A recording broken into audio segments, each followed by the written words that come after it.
కృష్ణుడికి ఉన్న గొప్పతనం ఏమిటో తెలుసా? రాముణ్ణి ఎవరు ఇష్టపడతారంటే ధర్మాత్ములు ఇష్టపడతారు. జేబు దొంగలు, హంతకులు రాముణ్ణి ఇష్టపడరు. ఎందుకంటే రాముడు ధర్మాత్ముడు. ఆయన వాళ్ళకి ఇష్టం ఉండడు.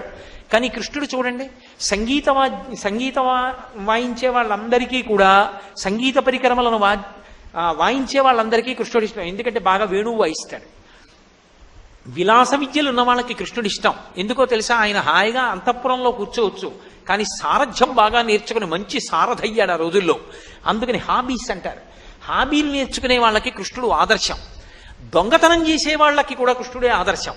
మాకు ఆదిదేవుడు ఆయన ఏం చెప్పుకుంటుంటారు వాళ్ళు, ఎందుకంటే నవనీత చౌర్యం చేశాడు. నేను ఆ మాట అనకూడదు. రాసలీల సరిగ్గా అర్థం కాకపోతే నా నోటితో ఉచ్చరించడం ఎందుకు?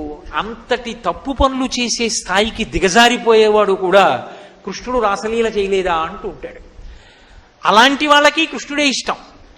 ఆఖరికి చిన్న చిన్న పిల్లలకి కూడా బాలకృష్ణుడు ఇష్టం.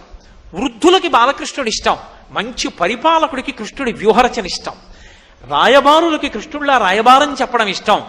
ధర్మాత్ములకు కృష్ణుడి యొక్క ధర్మరక్షణ ఇష్టం. జ్ఞానులకు కృష్ణుడి యొక్క భగవద్గీత ఇష్టం.